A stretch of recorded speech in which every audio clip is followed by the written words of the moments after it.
Ahora sí, ya estamos. Bienvenidos, bienvenidas para quienes recién llegan al 11º Congreso Argentino e Internacional de Teatro Comparado. Muchas gracias por venir. Vamos a comenzar esta mesa de ponencias. Esta mesa de ponencias número 1. Comenzamos con Agustín Leandro Meister, es de la Universidad Nacional de Río Negro, CONICET, y el nombre de su ponencia es Reflexiones sobre una cartografía teatral operativa de Río Negro. Te escuchamos. Muchas gracias por la presentación, Gisela. Ahí está. Bueno, y muchas gracias a todos y a todas por su presencia. En una revisión histórico-geográfica de Río Negro, la investigadora Susana Bandieri caracteriza inicialmente a esta provincia por su abundancia de recursos naturales y por ser una sociedad muy diversa, pero que incluso hasta la actualidad sigue mostrando importantes desarticulaciones y un serio problema de comunicaciones. En adición a esta fragmentación socioespacial que observa la autora, destaca que este territorio posee características especiales que la diferencian de la mayor parte de las provincias argentinas y aún de las patagónicas. Esto último, debido a que mientras la mayor parte de ellas posee un único centro político y económico donde se ubica generalmente la capital provincial, en Río Negro se han desarrollado una serie de subregiones con sus respectivos centros urbanos dominantes, con cierta autonomía relativa y relaciones diferenciadas con el poder político provincial, nacional e incluso internacional. Para ahondar en esta idea, el historiador Silvio Winterbaum plantea la hipótesis de que esta desarticulación territorial y productiva responde, casi contradictoriamente, a una matriz organizativa conformada principalmente por el gran aprovechamiento económico que hubo por parte de diferentes sectores capitalistas, nacionales y extranjeros, a lo largo de distintas temporalidades, y por las ineficaces acciones del Estado, que la mayoría de las veces terminaron por favorecer y ser funcionales a las necesidades de estos sectores concentrados. Es por esto que, pese a recientes proyectos de integración regional impulsados desde organismos estatales, los cuales no llegaron a concretarse de manera exitosa, continúa en vigencia la sensación de esta disgregación territorial organizada, que, como mencionamos, encuentra su fundamento en los diversos procesos histórico-políticos que sucedieron diacrónicamente en este territorio y que afectaron de una u otra manera las posibilidades de surgimiento y consolidación de las condiciones económicas y sociales y, si se quiere también, teatrales de esta provincia.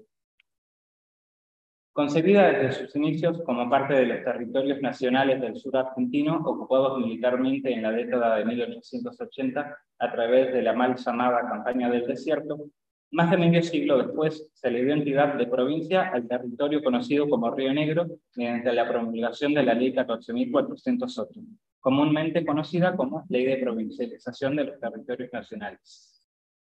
Esta gran división territorial de Argentina en estados provinciales ha tenido una profunda y significativa incidencia en los estudios histórico-teatrales nacionales, de modo que la categoría analítica de provincia se ha establecido durante largo tiempo hasta el presente como el principal criterio de regionalización del acontecer teatral de las zonas periféricas del país. Sin embargo, como han mostrado los recientes estudios teatrales, notablemente afianzados a partir de la finalización de la última dictadura cívico-militar argentina, esta forma de entender el territorio nacional ha llevado a homogeneizar la totalidad de producciones escénicas no centrales bajo cuestionadas catalogaciones tales como teatro del interior, teatro de provincia o el uso del gentilicio correspondiente a cada jurisdicción provincial. Teatro rionegrino en el caso que trataremos en este trabajo. La visión de las provincias o el interior como un todo uniforme y sin distinciones obsta el análisis en profundidad de las particularidades poéticas que presentan las distintas regiones teatrales periféricas. O, si apelamos a nociones señaladas por Jorge Dubati a través de la disciplina del teatro comparado, este enfoque impediría el estudio de los fenómenos teatrales considerados en su territorialidad, es decir, concebidos en contextos geográfico-histórico-culturales singulares. Para dar respuesta a este obstáculo epistemológico que presenta la regionalización provincial para el estudio de los teatros argentinos, el investigador teatral Mauricio Tosi propone cito, pensar las territorialidades regionales particulares como centros de prácticas y textualidades diferenciales, lo cual permitiría conocer y redefinir redes intelectuales invisibilizadas en dichas zonas y a su vez localizar y comprender estrategias de legitimación propias o intrínsecas, independientemente de la consabida nacionalización de lo regional, como un reduccionismo de la internacionalización de lo nacional. Las creaciones escénicas de la Patagonia desafían los modelos historiográficos desarrollados en otras regiones del país. Por consiguiente, como posibilidad de asumir y afrontar la complejidad que suponen estos desajustes, Tosi propone interrogar la relación que existe entre las territorialidades administrativas y las territorialidades histórico-teatrales, puesto que las divisiones jurídicas establecidas para las provincias sureñas no expresan actualmente la productividad de sus redes estético-intelectuales, ya que actualmente se han vulnerado viejas fronteras y al mismo tiempo se han creado nuevos límites. En sus estudios de teatro comparado, Dubati expone que el pensamiento territorial sobre los acontecimientos teatrales tienden a la elaboración de cartografías teatrales, es decir, mapas específicos del teatro, síntesis del pensamiento territorial sobre el teatro, los cuales no se superponen con los límites precisos de los mapas de la geografía política, sino que son capaces de exceder estas demarcaciones territoriales y dar cuenta de la complejidad y diversidad de la praxis teatral de una región. En este sentido, Tosi concibe a la región como el orden espacial que le corresponde a un determinado y provisorio orden temporal, que surge de un híbrido proceso de construcción, destrucción y reconstrucción de diferencias y jerarquías territoriales y también de la puesta en diálogo de segmentos y nodos de producción específicos, líneas o redes de circulación y zonas reticulares. En primera instancia, nos apoyamos en la cartografía teatral que ha realizado Tosi para sus estudios acerca de la producción dramática de la región rionegrina, que logra diseñar mediante el establecimiento de 3 mapas de extensión, los cuales responden a las 3 principales zonas o subregiones en las que se divide convencionalmente esta provincia. Estas son la zona andina, la zona del Alto Valle y el Valle Medio, y la zona atlántica. Al respecto, el citado investigador aclara que la configuración de estos mapas de extensión no niega la relativa autonomía de la producción escénica en las principales localidades de la provincia, sino que por el contrario, su intención es dar cuenta de las redes estético-intelectuales activas entre sí y de las fronteras internas que operaron y quizás aún operan en la región rionegrina. Por lo previamente expuesto, y en consonancia con nuestro actual estudio acerca de las producciones teatrales acontecidas en territorio rionegrino, durante el periodo histórico de la postdictadura, tomaremos algunas bases nocionales provenientes del teatro comparado y de los estudios de regionalización teatral y propondremos una visión alternativa que nos permitirá investigar el teatro norpatagónico concebido desde su enunciación territorial. Así, en orden de evitar el nombramiento de nuestro objeto de análisis bajo la denominación teatro rionegrino, la cual creemos que refuerza y ratifica el territorio provincial como forma única de regionalizar, buscaremos esbozar una cartografía teatral operativa a nuestro actual estudio sobre el teatro norpatagónico. Para el trazado de este mapa teatral funcional a nuestra actual indagación, si extrapolamos la teorización alcanzada por Tosi en sus estudios sobre los teatros regionales argentinos y la adaptamos a nuestros intereses investigativos en este trabajo, procederemos a pensar y a tratar las 3 principales opciones rionegrinas como nodos escénicos, es decir, como centros teatrales o puntos nodales localizados en los cuales se concentra la actividad teatral rionegrina y desde los cuales se irradia o se extiende la zona de influencia de los principales agentes teatrales. De esta forma, a través de la identificación de casos puntuales de teatristas patagónicos que han desarrollado puestas escénicas por fuera de Río Negro, logrando desafiar y trascender los rígidos y tajantes límites político-administrativos que propone la demarcación territorial provincial, diseñaremos este nuevo mapa teatral. Así, esta visión territorial sobre la Norpatagonia nos permitirá incorporar a nuestro estudio determinadas producciones teatrales acontecidas en ciudades que, pese a no pertenecer administrativamente a la Patagonia, sí guardan una relación histórica con la conformación de esta región. Nos referimos puntualmente a la localidad bonaerense de Bahía Blanca, la cual, además de haber sido el lugar de representación de recientes puestas teatrales de importantes directores radicados en la Nueva Patagonia, han tenido una fuerte carga en el imaginario social de esta región desde finales del siglo XIX.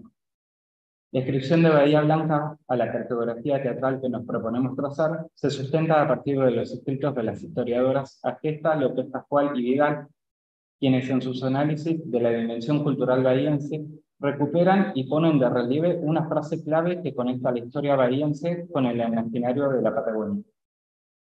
La locución puerta y puerto del sur argentino es heredera de nociones difundidas hacia fines del siglo XIX y movilizada sobre todo, aunque no de forma exclusiva, por el ingeniero, pintor y gestor cultural Domingo Bronzato, quien promovió planes de tipo económico y administrativo, acompañado en mayor o menor medida por buena parte de la sociedad civil bahiense. Así, para López Pascual, más allá de este juego de palabras con que se conoce a Bahía Blanca, pensar la ciudad como la puerta y el puerto del sur argentino sintetizaba las aspiraciones de control de la circulación de personas, de bienes y de ideas, desde el exterior hacia el interior de un área de la que se consideraba el centro por derecho natural. De esta manera, apoyándonos en la previamente referida cartografía trazada por Tosi, identificamos determinados trabajos para localizar en base a las tres principales zonas de Río Negro. Y hallamos dos tipos de formas en las que determinadas producciones escénico-teatrales trascienden los límites administrativos de Río Negro, interpelando así la provincia como parámetro dominante de regionalización de los teatros argentinos y proponiendo nuevas asignaciones extraprovinciales. Estos dos tipos de casos, para no entrar y llegar bien con el tiempo, voy a simplemente nombrar estos dos casos y algún que otro ejemplo. Pero estos dos casos que encontramos es aquellos que por continuidad o proximidad geográfica responden a un mismo locus de denunciación.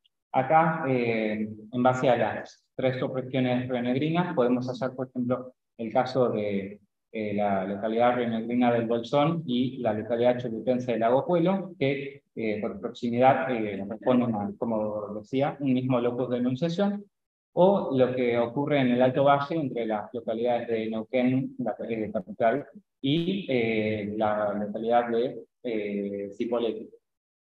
Y en el caso de manera general también ocurre lo mismo en la ciudad bonaerense de Carmen de Patagones y la capital de Río Negro, Viedma.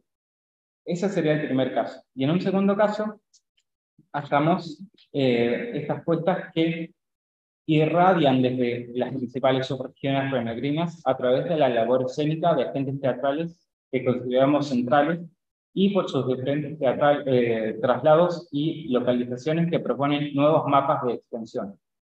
En este caso podemos hacer en la zona andina algunas puestas dirigidas por Julio Benítez, un importante director de la zona, de la zona andina, que dirigió algunas puestas en la localidad chubutense de Esquel, o también las diferentes puestas o estrenos que realizaron el grupo neuquino Río Vivo a lo largo de, al interior de toda la provincia de Neuquén.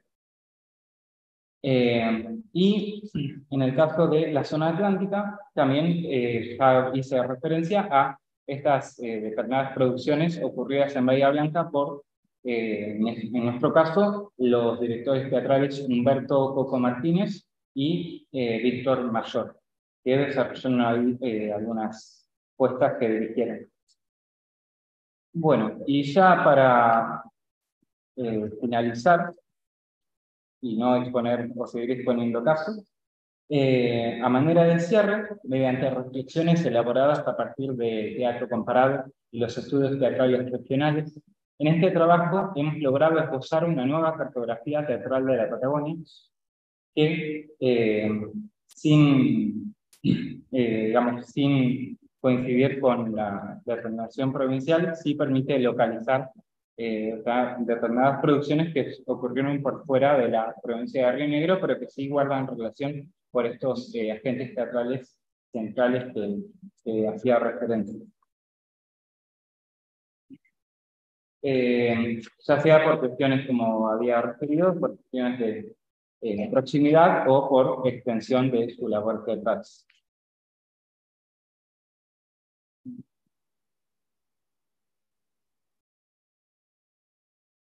Bueno, y ya para finalizar, creo que me quedan unos segundos, en base a lo que destacamos al inicio de este trabajo, pese a la fragmentación y desarticulación que presenta la provincia, consideramos que los nexos teatrales e intercambios entre los teatristas de la Nueva Patagonia colaboran así a una integración regional que merece seguir siendo estudiada, ya que nos permite el trazado de una cartografía operativa que orienta la localización de procesos e intercambios teatrales en esta región.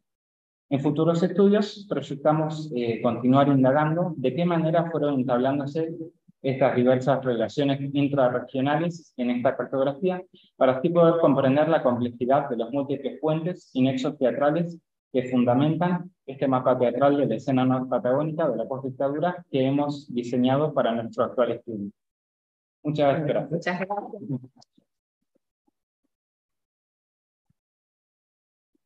Muchas gracias, Martín, por traernos el campo teatral rionegrino, de la provincia de Río Negro y sus particularidades a este congreso que tiene esta cualidad de ser federal, así que muchas gracias. Muchas gracias, Agustín. Muchas gracias. Vamos ahora a Agustina Trupia, CONICET, IAE, UBA. Acá está Agustina, que también es parte de nuestro comité organizador y nuestra gran aliada en la parte tecnológica, así que le agradecemos muchísimo. Gracias, Giselle. Hola, buenas tardes a todos. Las prácticas transformistas están centradas en el cuerpo de cada artista. Es así allí que se concentra la producción poética que pone a existir un acontecimiento de teatro liminal. Ese cuerpo lleva a donde se traslada su práctica transformista.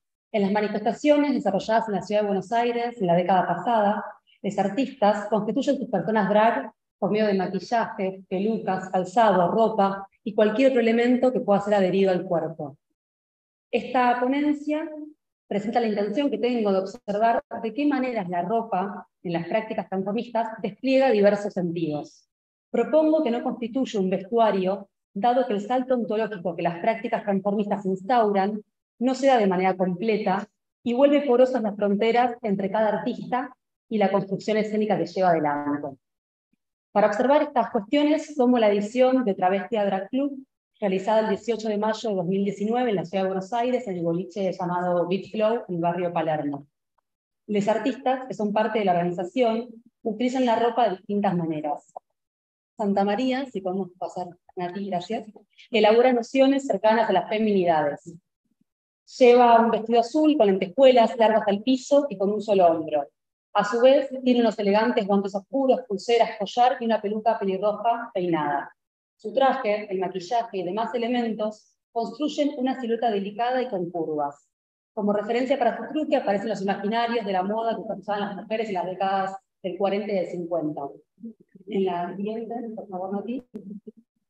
Bueno, ya lo van a ver un poquito, no pasa nada. Le Brooks, co-creadora de Travestia junto a Santa María en 2016, utiliza ropa que se corre de la búsqueda mimética vinculada a encarnar una imagen femenina. Ya van a ver que lleva un vestido que deja descubiertos sus pezones y contradice las normas corrientes de la ropa destinadas, por sobre todo, a cubrir las partes que son consideradas impropias para ser mostradas. Este rasgo desplaza su constitución corporal del registro de vestimentas cotidianas y se descarta la posibilidad de que su truque, es decir, su composición artística, trabaje en torno a un referente fácilmente hallable. Lleva guantes de un material similar al látex, con puntas definidas en los dedos. Alrededor del cuello se ubican elementos de plástico, también en punta, y sobre su rostro lleva múltiples apliques redondos que tapan por completo sus ojos. En una línea similar a esta, Les Skeleton, que está en la siguiente diapositiva, lleva medias de red y un arnés que tiene sobre su pelvis el espacio destinado para el uso de un dildo. Su corsé de cuerina y el arnés en el pecho cubren apenas los pezones. Lleva unas botas negras que llegan hasta encima de sus rodillas y tienen plataformas altas. Las cadenas, guantes negros largos y capucha completan su truque. El maquillaje acentúa la imagen de un cuerpo que se escapa a las normas del vestir cotidiano.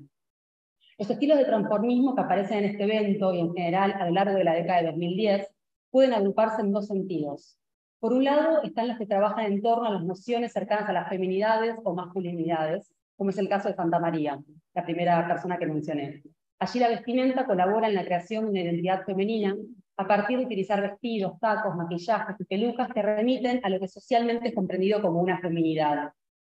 Por otro lado, hay un estilo que se acerca a lo monstruoso y se corre de las referencias sociales.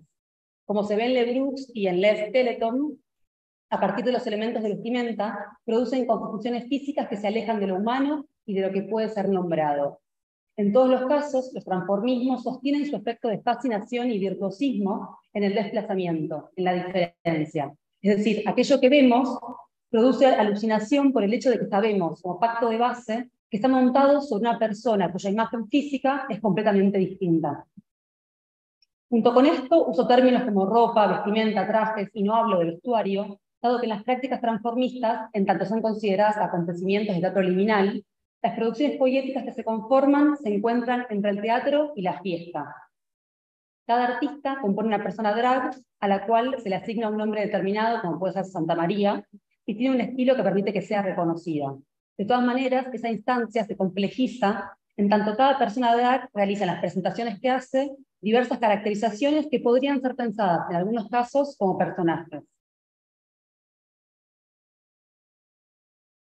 Hablo de persona drag para diferenciarla de la identidad cotidiana del artista y distanciarla de la construcción de un personaje.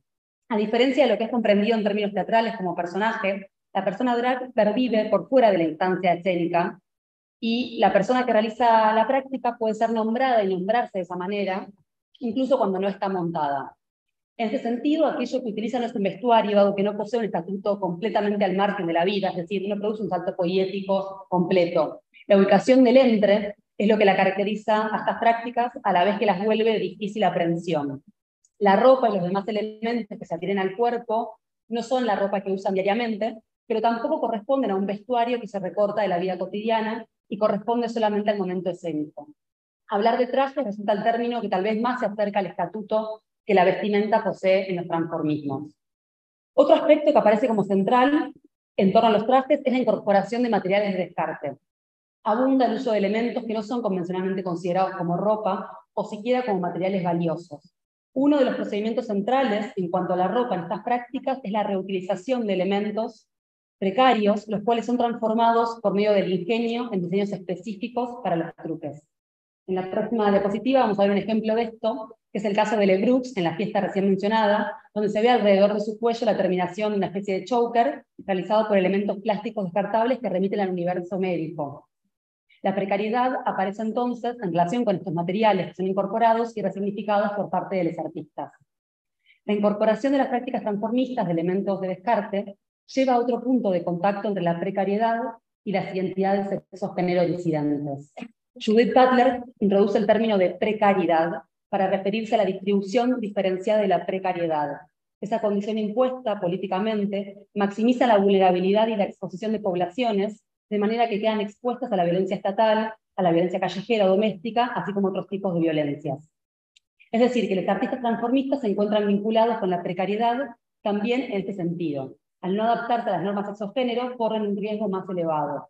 Se suma a esto el hecho de que es la misma vestimenta, es decir, la apariencia física que se produce cuando se montan, lo que genera aún una mayor discordancia entre lo que las normas sociales esperan y la apariencia de cada artista.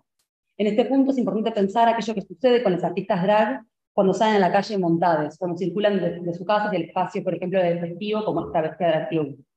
Siguiendo a Judith Butler, la performatividad de género está atada por las diferentes formas en que los sujetos acaban siendo elegibles para el reconocimiento. Los artistas transformistas, al estar montados, ponen en tensión las normas que facilitan el reconocimiento, incluso teniendo en cuenta, tal como es la autora, que el reconocimiento completo no es del todo posible. El hecho de que no se cumpla con estas normas pone en cuestión las condiciones de supervivencia de la persona. Por lo tanto, la ropa en las prácticas transformistas implica un desarrollo creativo en torno a los materiales, a la vez que conlleva un efecto específico, un modo específico de estar en el mundo, que desencadena distintos peligros. En la siguiente diapositiva, por favor. En mi investigación de doctorado entiendo las prácticas transformistas producidas entre 2016 y 2022 como herederas de los movimientos contraculturales de la escena underground de los 80. A pesar de los contextos sociales y políticos distintos, el diseño espectatorial ofrecido, el desarrollo de una escena contracultural y el uso de la ropa funcionan como puntos de contacto. En relación con este último aspecto, encuentro que en esa escena ya había un uso de la vestimenta que puede ser pensado en relación con los transformismos que se desarrollaron en años posteriores. Es así como el trabajo de Daniela Lucena y Susela Laboró es imprescindible para observar las relaciones entre esas escenas a partir de la vestimenta. Hay tres cuestiones que me interesa mencionar. En primer lugar, las autoras plantean la utilización del cuerpo, vestido, como territorio de fuga y experimentación, lo cual es trasladable a los artistas del corpus de su trabajo. Tal como vimos, esos cuerpos así trucados escapan de las normas en torno a los géneros y al vestir.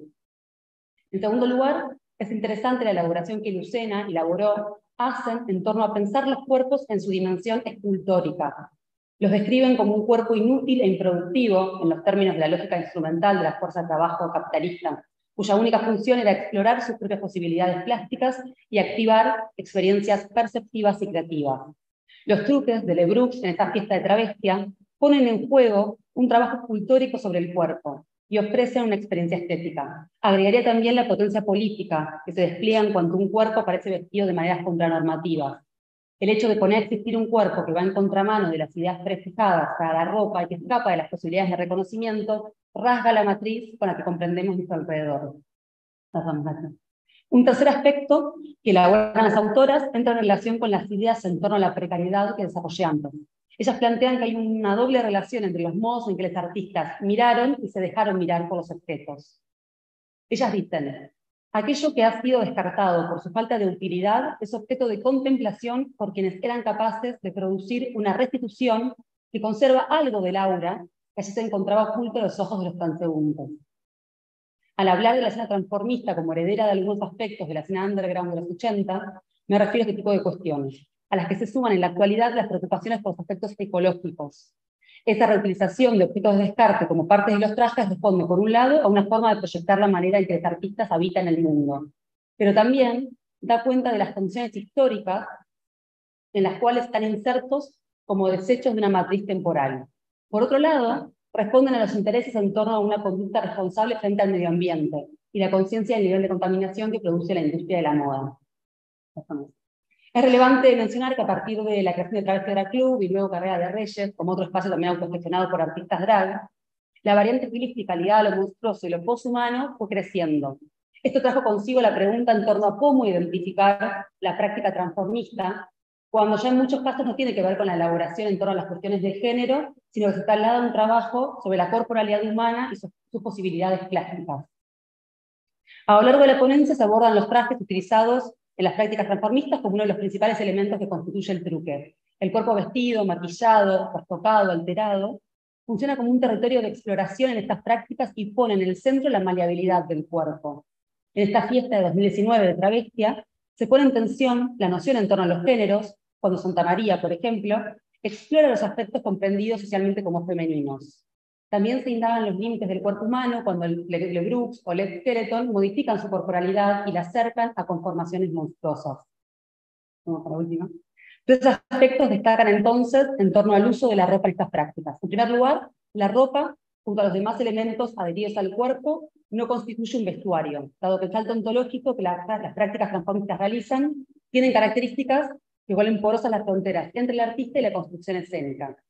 En segundo lugar, los materiales de descarte en estas manifestaciones ocupan un lugar central y ofrecen distintas relaciones con el sentido de la precariedad. Los transformismos acá abordados trabajan a partir de la reutilización y la resemantización de elementos que son comprendidos como objetos residuales por el resto de la sociedad. En tercer lugar, la escena transformista contemporánea mantiene vínculos con la escena underground de los 80 que permiten pensar las formas vinculadas del vestir actuales como herederas de aquellos años. Las prácticas drag actuales ofrecen usos alternativos de los elementos, pero sobre todo instauran modos de existencia que escapan de las normas de legibilidad y comprensión. Por medio de estos desplazamientos se vuelven inaprensibles a la vez que ponen a existir mundos alternativos cargados de potencia política en su quehacer artístico. Gracias. Muchas gracias.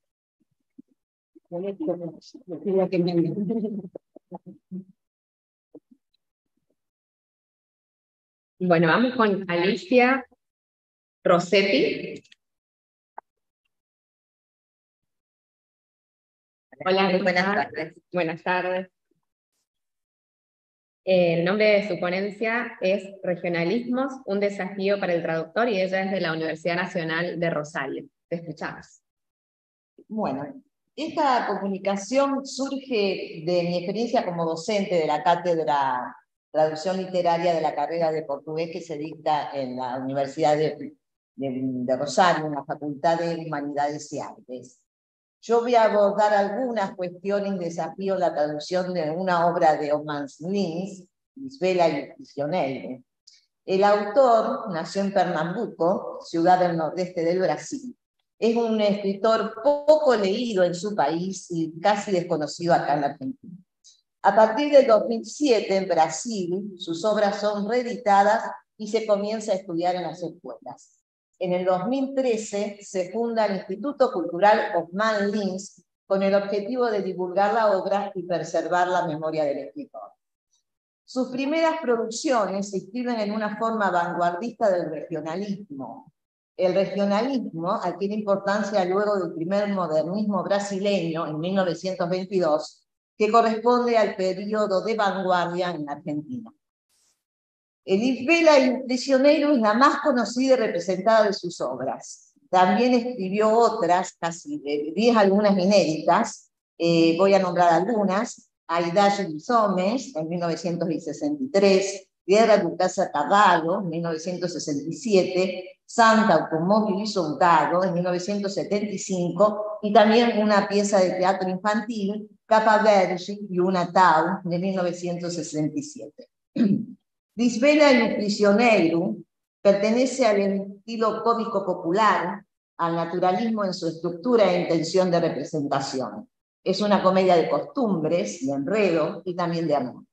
Los temas son abordados al estilo del teatro realista. Los personajes son típicos del nordeste brasileño, utilizan el registro coloquial y sus rasgos como personajes son representados a través de sus opiniones o la de los otros personajes.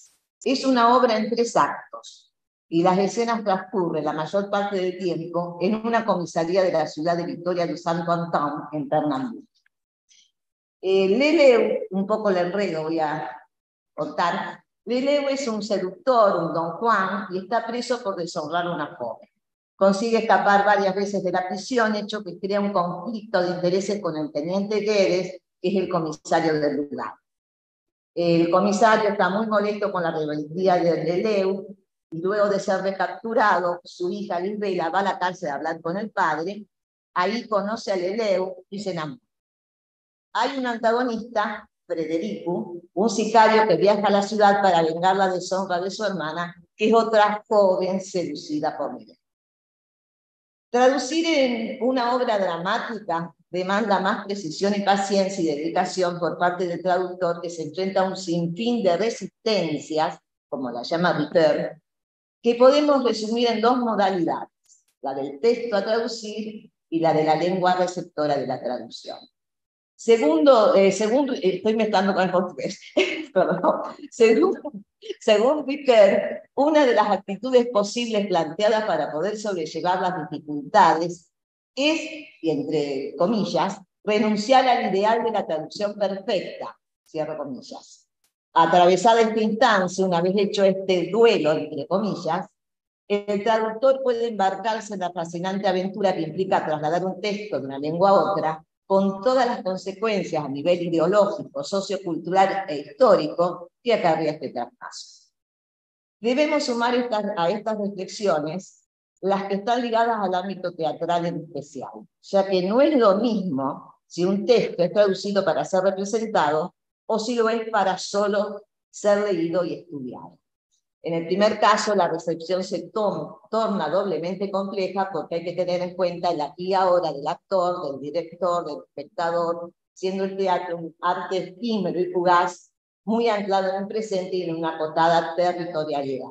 Aclaro que nosotros en la carrera, hacemos traducir la obra escrita y se pasa al español y se presenta escrito. No la representamos todavía, ni en español ni en portugués. Como toda traducción, debe prestarse atención a aspectos léxicos, gramaticales, sintaxis, uso idiomático, etc. Luego se debe tomar en consideración aspectos específicos del texto teatral, y si se trata de un texto clásico de especial valor literario, será leído o estudiado más que representado, deberá notarse todo, aclarar problemas lingüísticos, culturales, etc. Parafraseando Express de una entrevista, al traducir teatro no solo hay que tener en cuenta las particularidades de cada lenguaje, el de origen y el del destino, sino también el universo de connotaciones ideológicas vitales en 3 dimensiones no inscribibles, no instruibles, que el dramaturgo de alguna manera visualizó antes de escribir. Traducir teatro implica volver a ver ese mundo en 3 dimensiones. La oralidad es la característica del género teatral y la traducción de diálogos es un desafío de los textos visionales y el reto es aún mayor en un texto escrito para ser representado.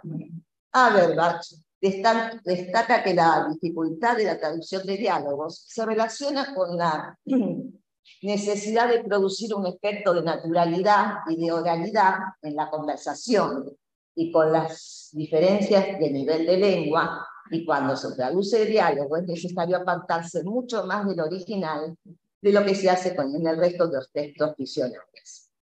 Según Brito, un estudioso brasileño, el trabajo del traductor de ficción es crear artificialmente, a través del arte de escribir diálogos, la impresión de lo que se está leyendo es el parlamento real del personaje. Es una traducción mía al texto tan original. En portugués original.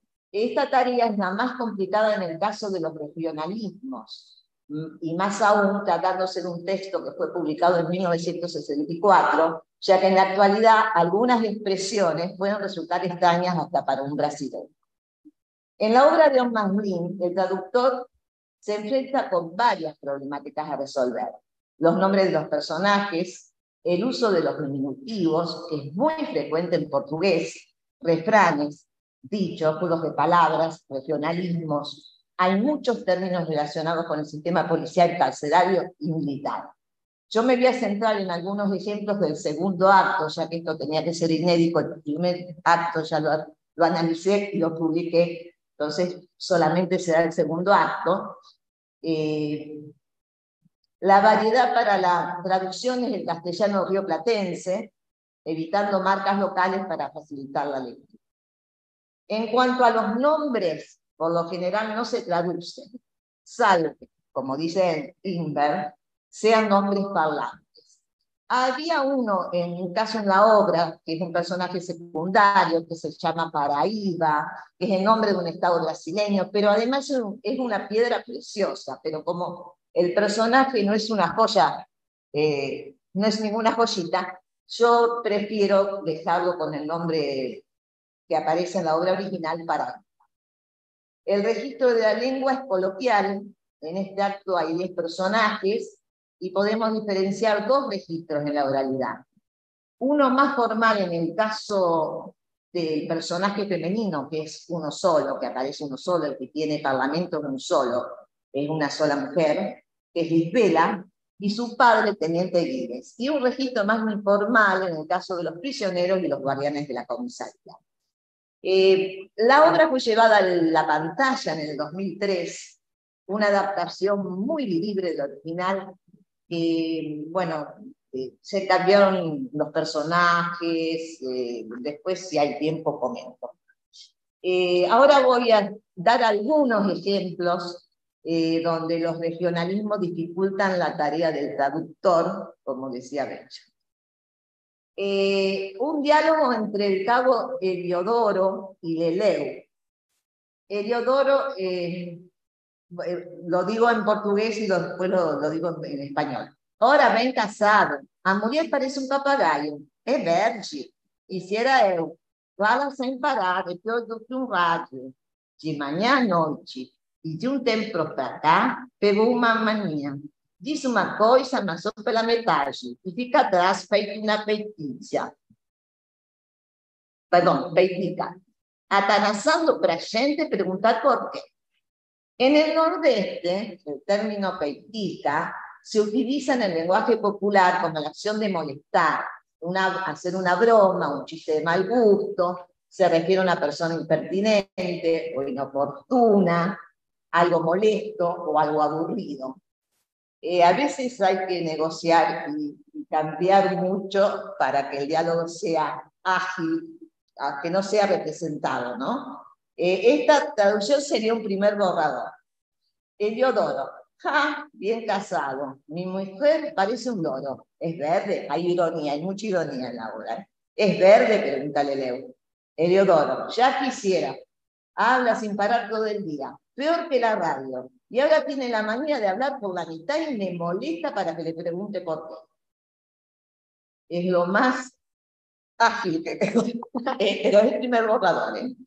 Otro diálogo entre Citonio, que es un carcelero, Leleu y Lapiau, que es un amigo de Leleu, que trabajó con él en el circo. Leleu era trapecista, también aparece como personaje en una obra de teatro, porque con el circo representaban obras de teatro. Citonio, mas espere, você já trabalhou na ribalta, Leleu? Lapiau, e era grande. Tinha uma peça que ele fazia o papel de remoço e eu era o crime. Quando a gente aparecia em cena, os dois, Palma era lixo.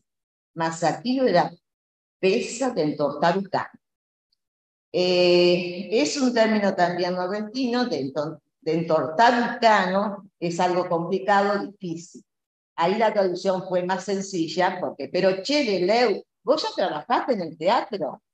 Y contesta la chava. Y era muy bueno. En una obra hacía el papel de arrepentimiento y yo era el crimen. Cuando aparecíamos en el escenario, el público estallaba. Era una obra complicada. Otro diálogo. Entre Testa Seca y Paraíba, que son dos presos. Paraíba. E agora deu para mentiroso. También ese pra son marcas, son gírias que indican coloquialidad, porque sería para, mentiroso, no para.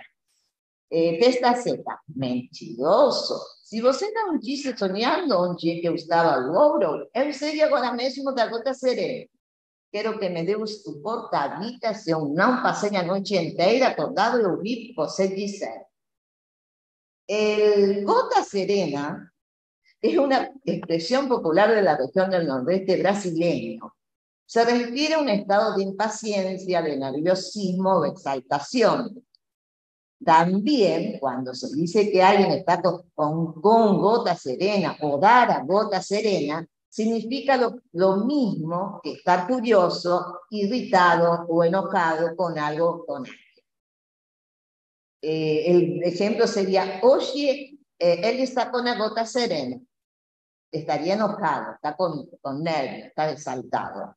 En algunos casos, la expresión es usada para indicar sorpresa o admiración, refiriéndose a algo muy bueno.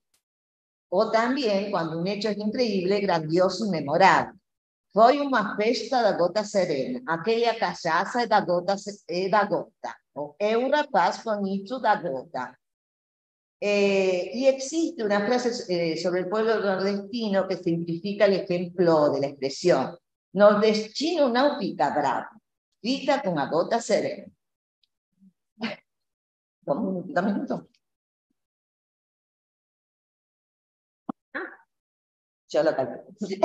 Bien, entonces la expresión dar o estupor tabica que aparece en el Parlamento de Testa Seca significa morir de algo terrible.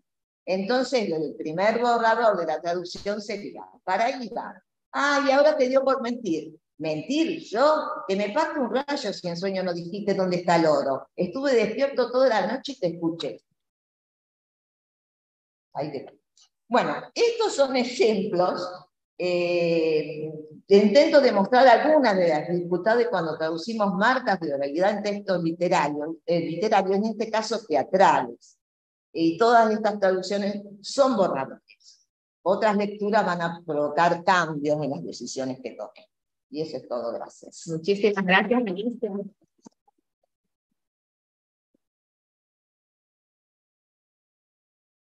Si nos queda tiempo al final, vamos a poder hacer algunos comentarios, si es que nos queda tiempo.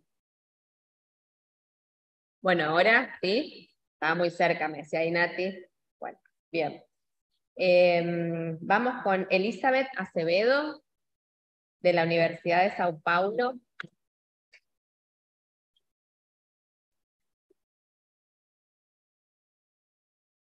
Bienvenida, Elizabeth.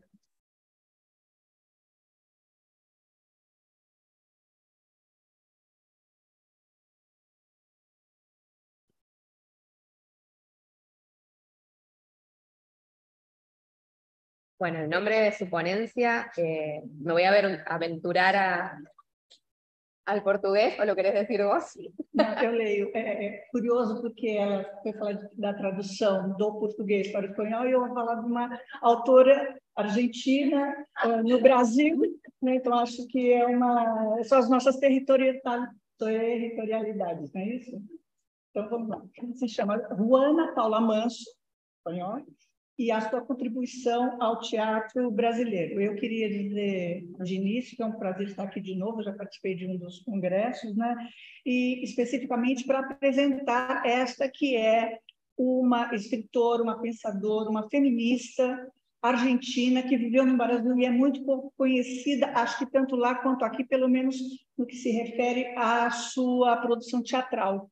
Então, é uma oportunidade de trazê-la a Buenos Aires de volta, é um prazer estar aqui. Bom, o próximo. Eu fiz uma pequena biografia ali, mas eu não vou entrar em detalhes sobre todos os dados, só para vocês mais ou menos a localizarem no tempo e no espaço. Ela nasceu aqui em Buenos Aires, né, em 1819, numa família, na verdade, de liberais unitaristas, certo? Unitárias, e que, em função da política, na verdade, com o governo Rosa, o ditador Rosas, acabou se exilando, a família toda, no Uruguai. O pai dela era um engenheiro, não é? Então, eles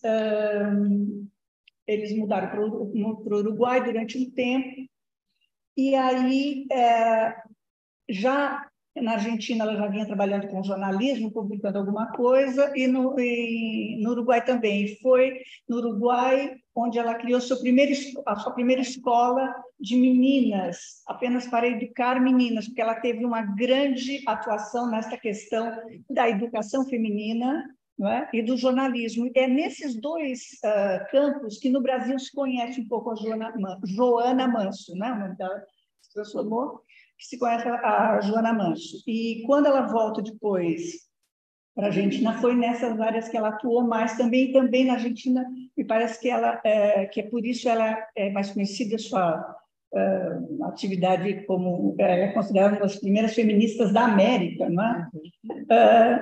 Então, muito bem, ela vai para o Uruguai com a família e depois, em 41, ela se transfere para o Brasil, e aí escrevendo, já publicando nos jornais brasileiros, Poesia del Plata, não é? Um livro de poesias, e também fundando no Rio de Janeiro um colégio também para meninas. Não é? Lá ela acaba se casando com Francisco de Sá Noronha, um português, que, segundo ela escreveu publicou uma pequena biografia do marido. Ele foi um homem muito importante nessa circulação transatlântica, vamos dizer, que o Brasil tem com Portugal, que é toda uma outra história, não muito conhecida, mas que vem sendo mais estudada. E o Francisco de Sá Noronha, segundo a Joana Manso, foi quem introduziu o vaudeville no Brasil, na década de 30. Não é? E, ao que parece, ela começou a fazer as traduções dessas peças francesas. A gente não tem o nome dos tradutores em geral, não é? Quer dizer, o direito autoral e tudo mais era muito diferente do que é hoje, então é preciso estudar e talvez, às vezes, descobrir. Com certeza se sabe de uma peça que ela tenha traduzido e o marido, e o Francisco de Sá Noronha, fez a música, às vezes a letra também, não só a música, a letra. Ele era violinista, né, considerado Paganini português, esse tipo de coisa de marketing, né, que já tinha na época. Portanto, a gente sabe que ela começa a trabalhar com traduções. O Francisco, em determinado momento, queria expandir, fazer uma carreira internacional e se mudou com a família, viajou para os Estados Unidos, Cuba e Estados Unidos, o Nordeste brasileiro, depois Cuba, Estados Unidos, foi um desastre. Né? A família ficou numa situação financeira muito penosa e eles acabaram voltando para o Brasil também. Nessa viagem acabaram nascendo as duas filhas da Joana Manso, uma nos Estados Unidos e a outra em Cuba. Né? Nesse trânsito também, ela começa a produzir aí um romance chamado Os Mistérios del Plata, que a gente tem que lembrar que vem na esteira, né, na onda dos Mistérios de Paris, do Eugène Sue. Foi o romance do Sue foi retumbante no mundo inteiro, e a gente tem mistérios de todos os lugares, mistério de Londres, mistério de Berlim, mistério de Botucatu, no Brasil, que é uma cidadezinha no interior de São Paulo, enfim. E a Joana escreve Os Mistérios de Paris, e depois, chegando no Brasil, depois dessa viagem aos Estados Unidos, ela escreve A Família do Comendador, que vai na linha também da Cabana do Pai Tomás, falando das questões relativas à escravidão no Brasil, né? E as relações entre escravizados e senhores e toda a violência dentro da família, na verdade, que isso gerava e que era tema de muitas peças de teatro, inclusive de autores brasileiros, que também se espelhavam na Cabana do Pai Tomás, ainda que como romance, que também foi transformada em peça de teatro. Bom, quando ela volta só que termina a biografia, não é? Ela volta para o Brasil, para a Argentina, definitivamente, porque há umas idas e vindas dela nesse período, né, na década de 40 e na década de 50, mas ela volta em 59. Parece que aqui ela escreve na década de 60 uma peça chamada 1810, né? Uma peça também histórica, um drama histórico, né? A gente pode considerar isso. E ela falece em Buenos Aires também em 75. Próximo, por favor. A questão do desconhecimento sobre a Joana Manso me parece ter sido um pouco decorrente do que era essa mulher, a figura feminina de uma dramaturga no teatro, dentro do teatro, e das mulheres de uma maneira geral. Então, ela, que era Juana Paula Manso, a gente encontra referências a elas nos jornais, que essa pesquisa foi feita em todas as jornais. A gente tem biografias dela, mas pouco, pelo menos na parte brasileira, pouco sustentado com documentação, né? Documentação seja oficial ou mesmo documentação nos jornais e tudo mais. Então, a Juana Paula Manso passa a ser Juana Manso de Sá Noronha, Joana Manso de Noronha ou Senhora Noronha. Quer dizer, ela some simplesmente atrás do nome do marido. Então, como encontrar essa senhora Joana Manso, né?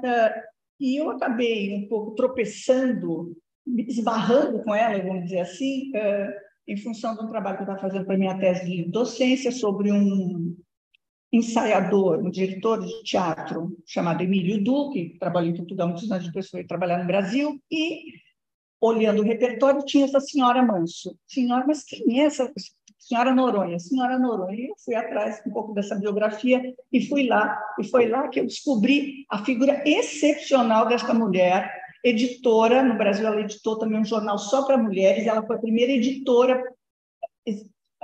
Tinha havido já um jornal para mulheres, né, para o público feminino, mas era editado por um homem. Ela foi a primeira editora mulher de um jornal de mulheres, chamado Jornal das Senhoras, né? E aí eu fui descobrindo essa pessoa e fiquei muito interessada. Então, que tipo de teatro ela tinha feito? Próximo, por favor. As atividades da Joana Manso no teatro no Brasil pode ser dividido em dois períodos, né? O primeiro, onde ela atua como tradutora, ainda que seja difícil, de fato, estabelecer quais peças ela traduziu, e como dramaturga, né? Ela escreveu 5 obras. A Família Morel, que é um episódio dos Mistérios de Paris. Então, ela escolhe, segundo a crítica da época, o episódio mais emocionante, no qual há uma figura feminina poderosa, não é? De uma heroína, vamos dizer assim, e a peça em si já tinha, o romance em si já tinha sido transformado em peça no Brasil, no Rio de Janeiro, estou falando da corte. E ela depois ainda faz uma peça só desse episódio chamada Família Moral. Essas peças estão desaparecidas. Então, o que eu estou falando para vocês, relatando para vocês, vem dos jornais, da crítica, dos resumos que a gente consegue encontrar, certo? Portanto, há nessa circulação e nessa transformação das obras o Mistério de Paris como romance francês, o Mistério del Plata que ela escreve, a Família Moral que ela escreve como peça de teatro e o próprio Mistério de Paris que havia sido traduzido por outra pessoa e encenado no Rio de Janeiro. Quer dizer, você vê toda uma questão que a gente pode estudar, não estou dizendo que eu fiz isso, mas que eu acho possível e interessante da gente fazer e todas essas referências cruzadas que a gente pode encontrar. Em seguida, ela escreveu uma peça chamada Esmeralda, baseada no Corcunda de Notre Dame, do Victor Hugo, né? A figura da cigana Esmeralda.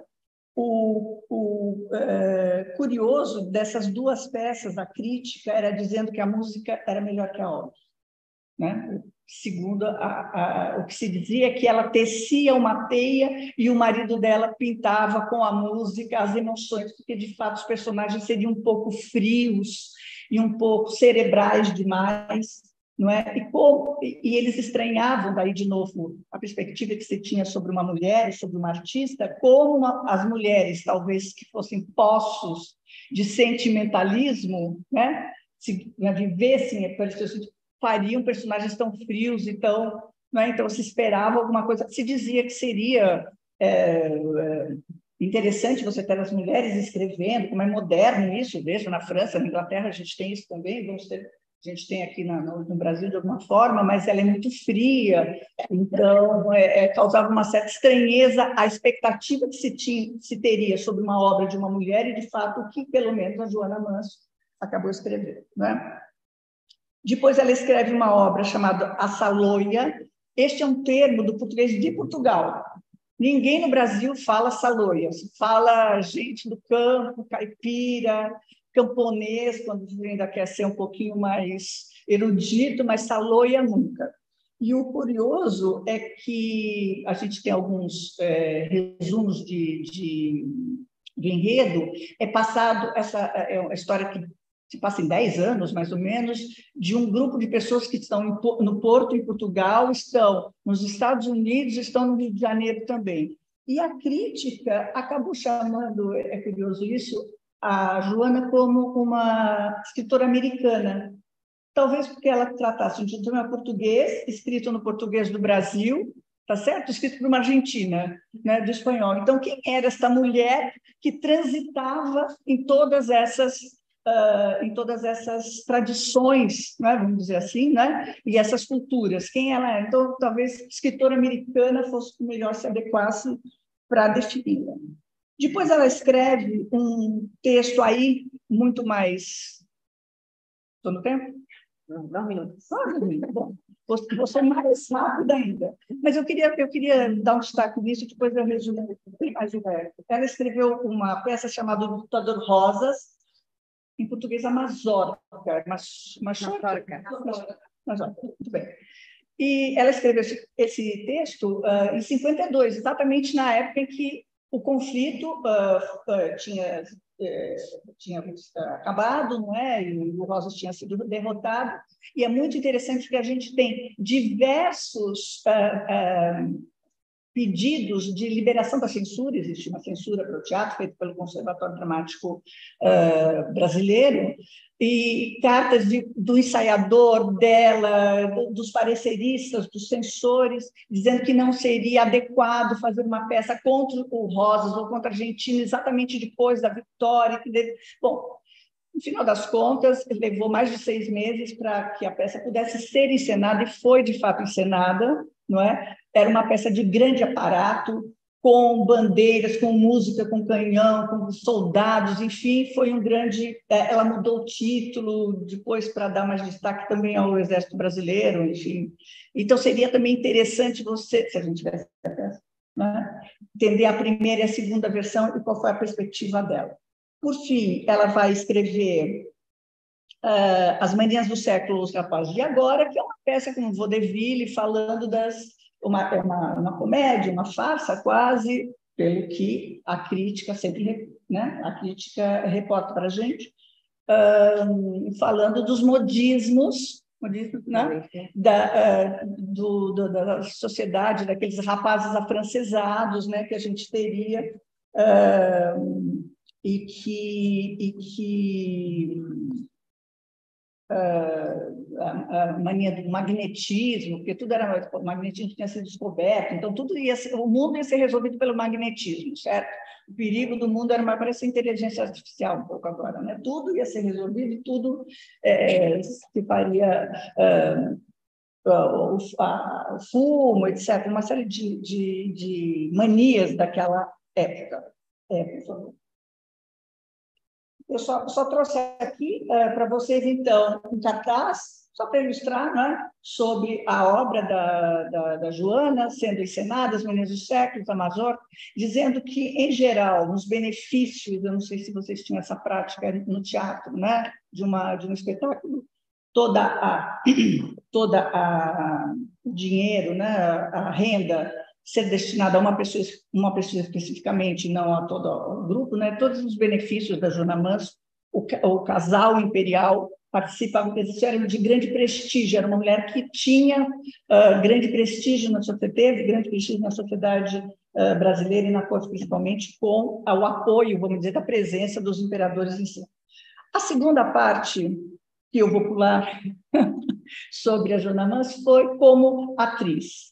Ela volta à Argentina, em 55 ela retorna ao Brasil e ela diz que o trabalho como atriz era a sua única possibilidade de sustento das suas filhas e de sua família, porque ela se separa do Francisco, é um grande escândalo nisso, ela passa a ser a senhora Manso, então, não mais a senhora Noronha, né? Mas ela volta e participa do grupo moderno que renovou o teatro brasileiro com as peças realistas, baseadas primeiro nos franceses, então ela participa da Dama das Camélias, Mulheres de Mármore como atriz, e depois vai participar também das peças escritas por brasileiros, já na estética realista, né, que vai renovar esse teatro nacional, né, nosso teatro, na década de 50, sendo que uma curiosidade também para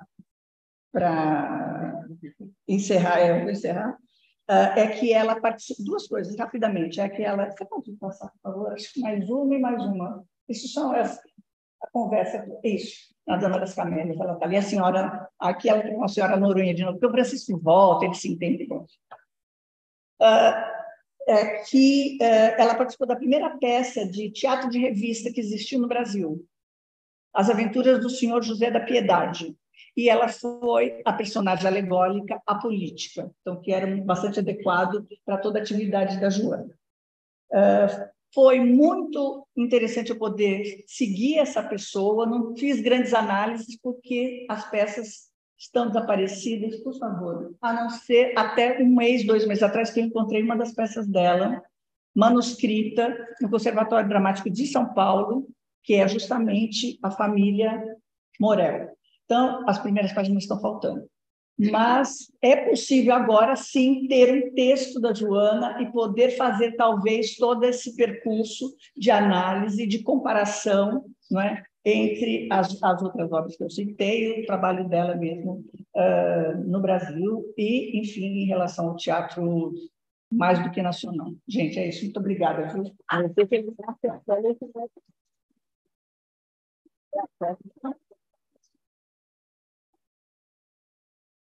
Recibimos ahora a Camila Martínez, de la Universidad Nacional de las Artes, CONICET.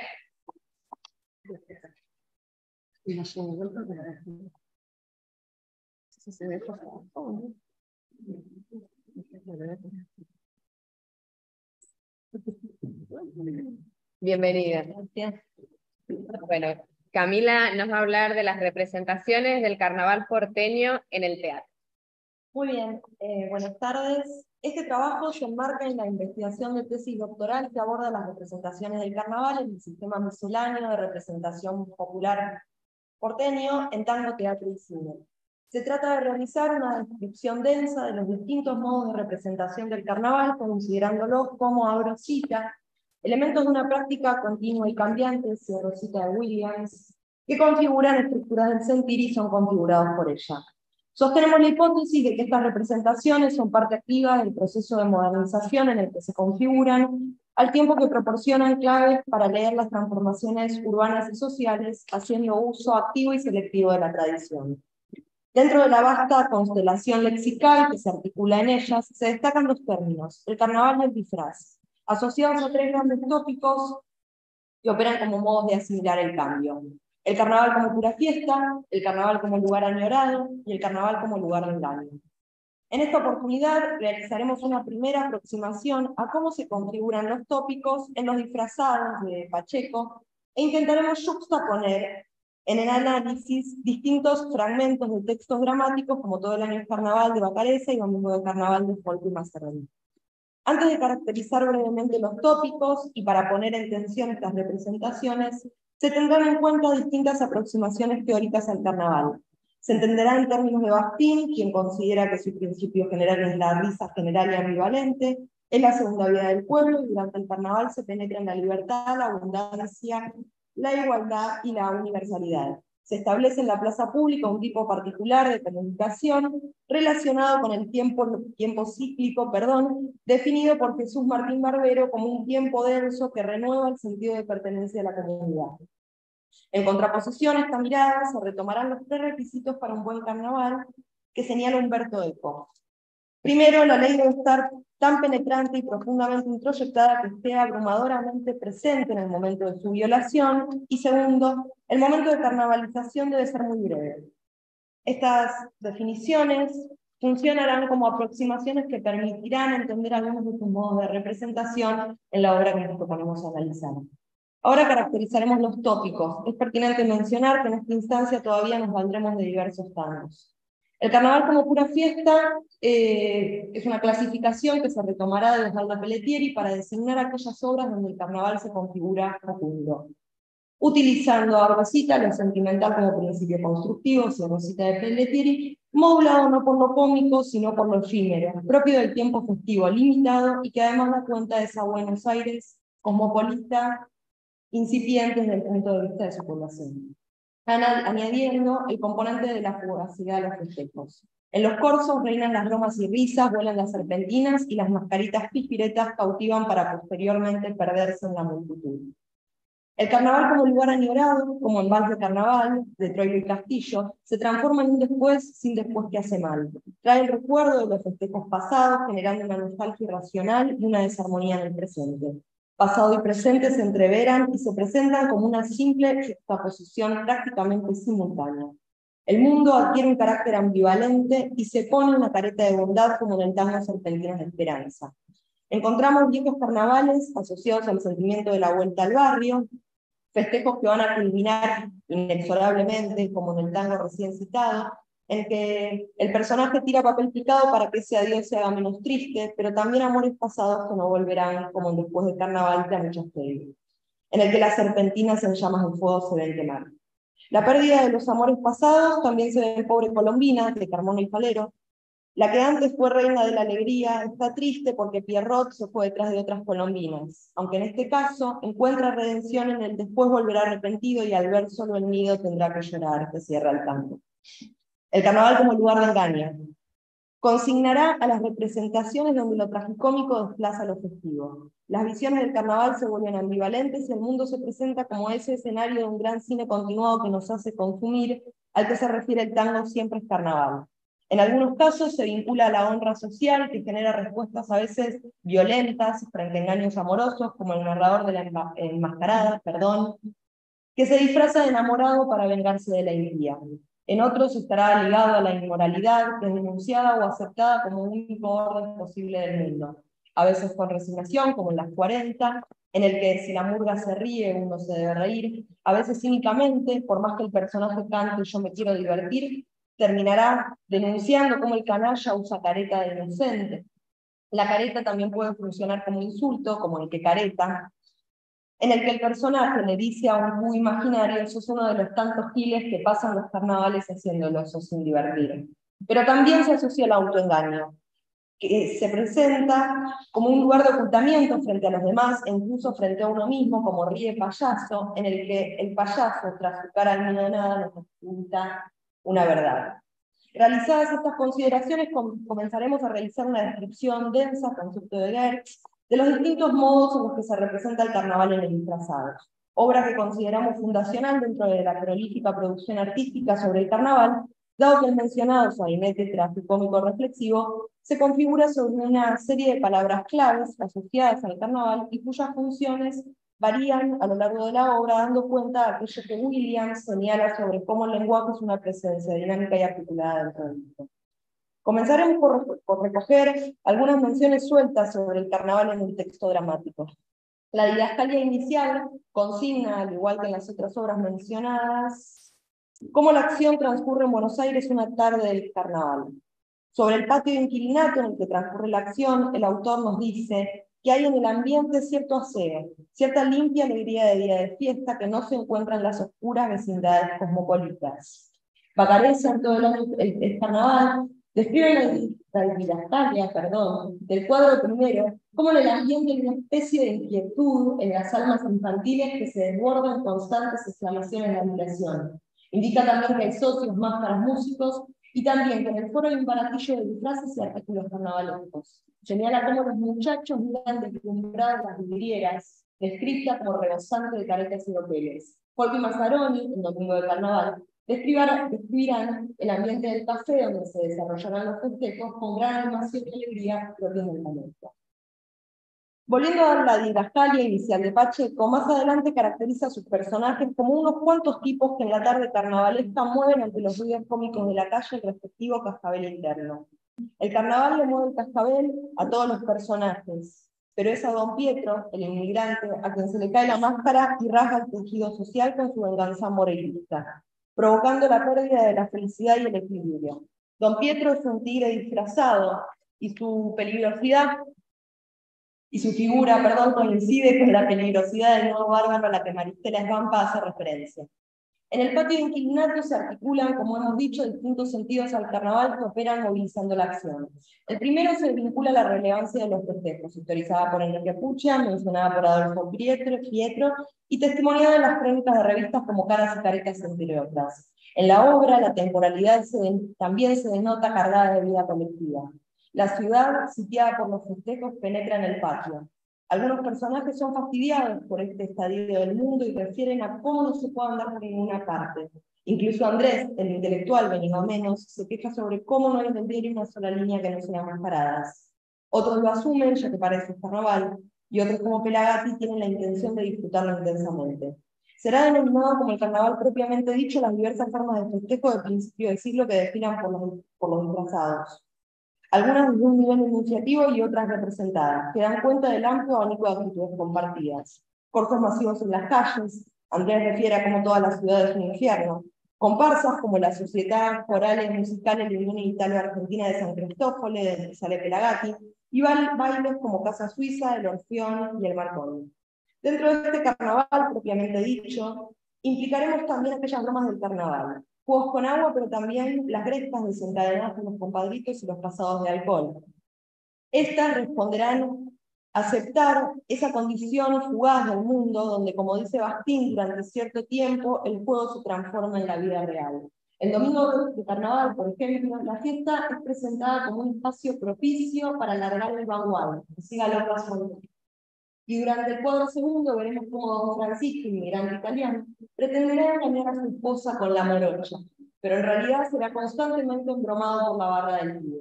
La patota le tirará constantemente con serpentinas y lo golpearán con pelotas de acerrín. Finalmente, en complicidad con la morocha, se nos dará a entender que le roban hasta el reloj. Esta significación del carnaval se articula con otro término vinculante que es el disfraz, práctica en los festejos ampliamente narrada y fotografiada. Por ejemplo, en Caras y Caretas, entre otros, se describen disfraces de elefantes, rinocerontes, payasos y diablos. En la obra de Pacheco, se presenta en un sentido denotativo. El nene de payaso llora por ir con el típico disfraz de Moreira. El vasco tendrá una larga nariz postiza, Pelagatis estará disfrazado de conde, entre otros. Pero además circula por el patio articulando otros significados, tales como indicador de posición social. Machín mostrará cómo tiene moneda para todo y prometerá ostentosamente a Elisa regalarle un dominó de seda. También funcionará como un disfraz anticipatorio. Frente a una mascarita de esqueleto que entra en el patio persiguiendo un diablito pavoroso, Rosalía se persignará anunciando la muerte en casa. También como insulto, Malatesta, frente a Hilario que trabaja para el subte, sentencia cómo este se ha disfrazado ya que ha rumbeado para el lado de la gringada. Y como máscara social, concepto traído de Pelletieri, que no solo es un medio para ocultar, sino que es necesaria para la convivencia. En el patio inclinato, descrito por Pacheco como no complicado, pero también necesaria en esta emergente sociedad cosmopolita. La máscara social, denominada en diversas representaciones del carnaval como careta, se articula con el segundo sentido en el que funciona el carnaval dentro de los disfrazados, y es que será designado como el carnaval como el buen engaño. Este se origina en la visión del mundo de Andrés, el personaje reflexivo. El mundo es el carnaval donde todos están disfrazados y usan caretas, los vivos de tontos, los pícaros de honestos, los míseros de generosos, los ignorantes de sabios. A lo largo de la obra, varios de los personajes, entre quienes se destacan Hilario, Malatesta y Doña Pepa, comienzan a replicar este discurso que en un primer momento resulta descabellado. En un segundo nivel de lectura, estas múltiples significaciones del carnaval en los disfrazados son captadas en aquella Argentina que examina Svampa, conformada por diversos polos conflictivos, entre ellos la cuestión inmigrante. Esa identidad social es representada principalmente en dos personajes. Por un lado se observa quien podría ser caracterizado como un inmigrante verborrágico, Pelagatis. En sus líneas se lee aquel exótico universo lingüístico y cultural, y a su vez da cuenta del señalamiento que Pietro realiza a través de estudios de folletines, diarios y revistas sobre cómo, en materia de apropiaciones, el carnaval se ofrecía como circunstancia única, y detalla dos formas de estas. Por un lado, algunos inmigrantes conformaban conjuntos y comparsas, y por otro observa cómo los más audaces se disfrazaban de Moreira o Cocoliche, conformando los disfraces según rasgos popularizados en representaciones circenses o folletines. En Domingo de Carnaval, el hijo de don Francisco se disfrazará de Cocoliche y parodiará a su padre. También es pertinente mencionar el tema Cocoliche de Cosenza, Novilla y Lamela, que luego de relatar la descripción de su disfraz, un coro burlón le recuerda que use Cocoliche aunque no use disfraz. El personaje de Pelagatis vive con entusiasmo al carnaval y se disfraza y sale en la comparsa, pero es pertinente mencionar que por su verborragia y por creerse conde con capa y espada en ese lugar de engaño, vuelve del corso con la cabeza vendada y un ojo en compota, siendo esto el resultante de despotricar contra los compadritos a quienes caracteriza como Moreiras de cartón. Por otro lado, el segundo tipo de inmigrante que se configura en la obra es don Pietro, a quien por su silencio frente al engaño de Elisa, con Machín, los vecinos ven como un asonsado infeliz y desgraciado. A don Pietro, quien es llamado de forma despectiva por los secuaces de Machín como el grébano, se le cae la máscara cuando Machín le regala el prometido dominó de seda a Elisa e intenta llevarla delante de todos los vecinos al baile del carnaval.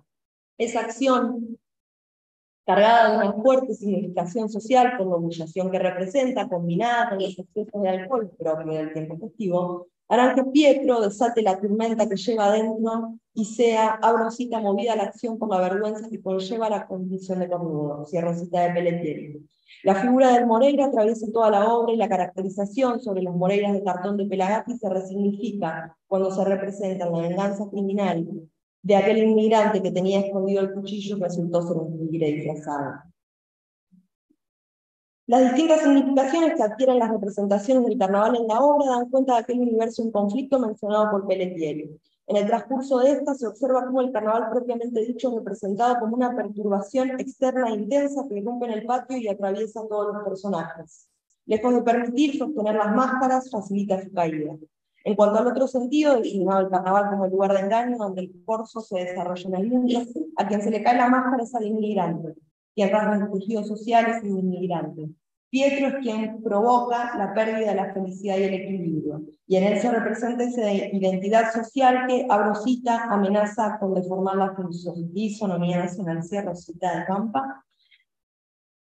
Y hasta acá intentamos aproximarnos a realizar una descripción densa de las múltiples formas y funciones que adquiere el carnaval en los disfrazados. Bueno, muchas gracias. La cortaste ahí para muchas gracias.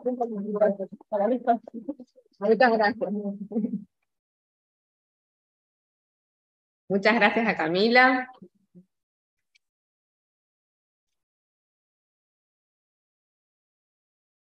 Bien, vamos ahora con Carla Di Palma. Bienvenida, Carla. De la universidad, decinos vos porque... Nacional de Burlingame. Ajá, perfecto. Gracias. El nombre de su ponencia es Performatividad del lenguaje en el personaje de Casandra en Agamenón de Séneca y Agamenón de Esquilo. Te escuchamos. Bien, bueno, en principio agradecerles por este espacio. Les cuento que la presente ponencia se inscribe dentro del proyecto de investigación titulado Una lectura de Agamenón de Séneca en clave de género, aportes para una transposición audiovisual del mito de los Atrías en el conurbano bonaerense, que se inscribe en la UNAU, la Universidad Nacional de Burlingame, dirigido por Cecilia Persic y la profesora Lara Sey. Y así también esta ponencia es parte de proyecto de investigación que estoy como becaria en la Comisión de Investigaciones Científicas de la provincia de Buenos Aires.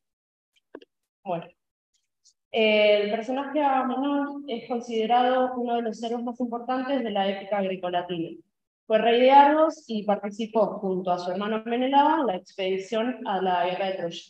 Una vez que terminó la guerra, emprendió su regreso. Como botín de guerra le fue concedida a Casandra, que era hija del rey Príamo.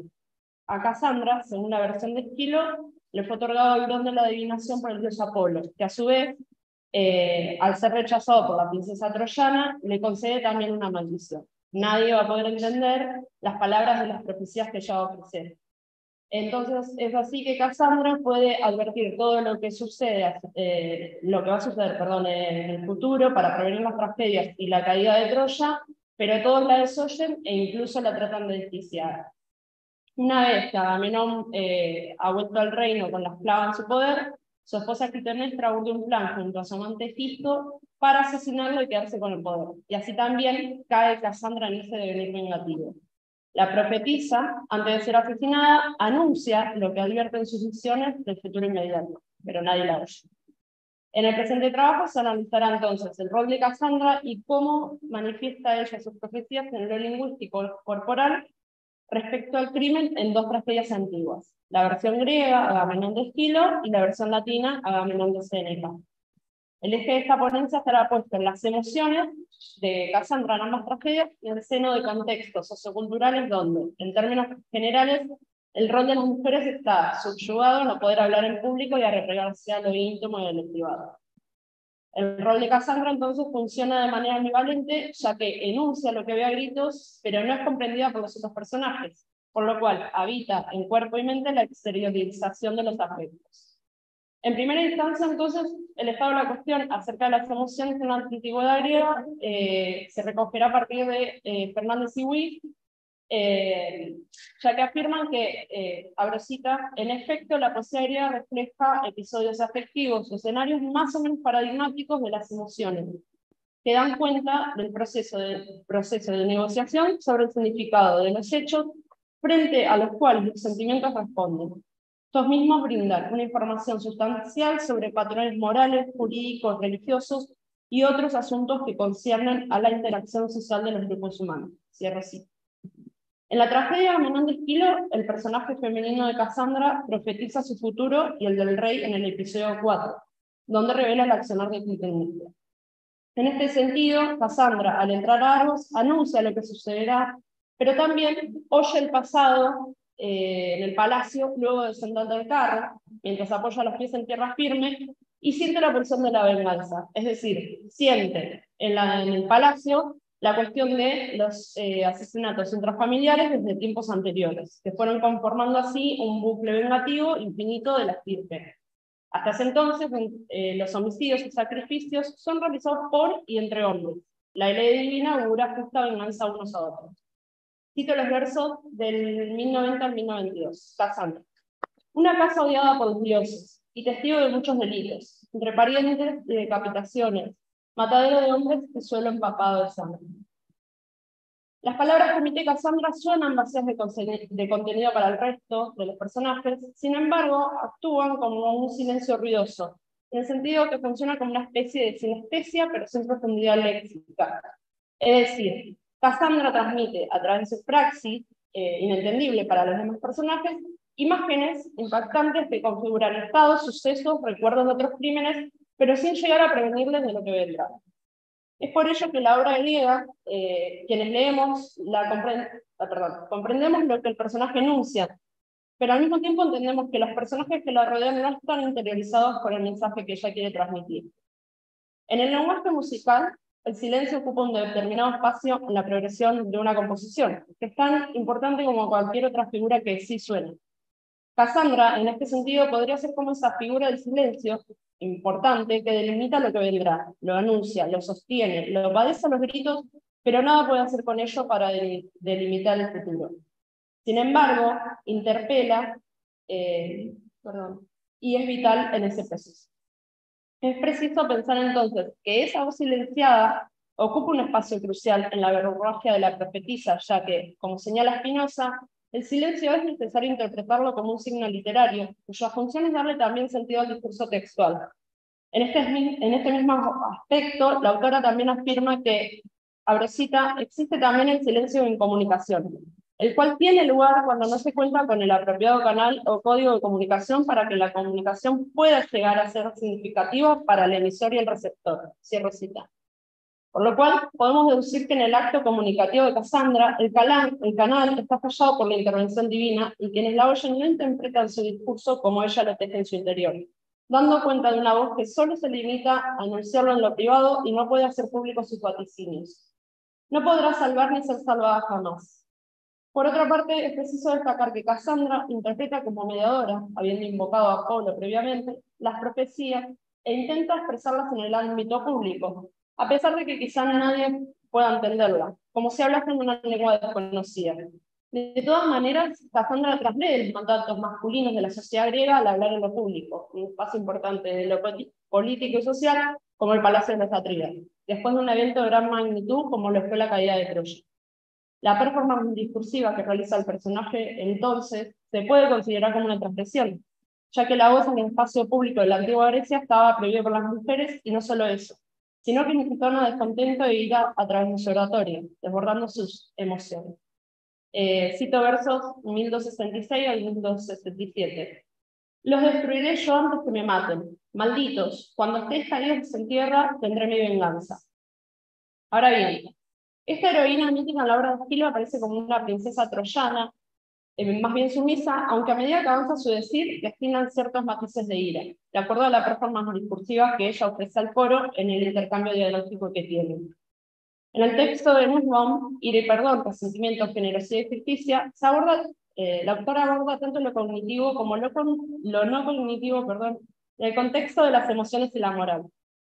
Es así que explora las dimensiones cognitivas de estas emociones al examinar cómo nuestras creencias y percepciones influyen en la forma en que experimentamos la ira y el perdón. También argumenta que nuestras concepciones sobre la justicia y la moral juegan un papel importante en la configuración de nuestras respuestas emocionales. Por otro lado, Nussbaum también se adentra en lo no cognitivo, centrándose en cómo estas emociones afectan nuestras acciones y relaciones. También examina cómo la ira puede impulsar a buscar venganza o justicia retributiva. En este sentido, Nussbaum señala que, abro cita, la venganza imaginada se considera como algo que mitiga de cierta manera el dolor o resarce el daño. Al respecto, se puede afirmar entonces que la manera de manifestarse de Cassandra está asociada al poder que se ejerce sobre ella, así también al don que ella posee como canalizador y catalizador del dolor que surge del contexto, teniendo en cuenta que el coro de ancianos antiguos considera sus palabras como parte de una lengua extraña que no emite más que locuras al principio, aunque luego le presta más atención. Por otra parte, Cassandra permanece en silencio frente a la reina al principio de este episodio, cuestión que Spinoza considera como un posible último acto de poder de la profetisa. En este sentido, el silencio que Cassandra propone frente a la tirana reina que le ordena que entre al palacio funciona como una forma de resistencia poderosa en la que la princesa se contiene y así también contiene sus emociones. Una vez que Clitemnestra se retira, la profetisa empieza con su lamento performático, con el coro como público.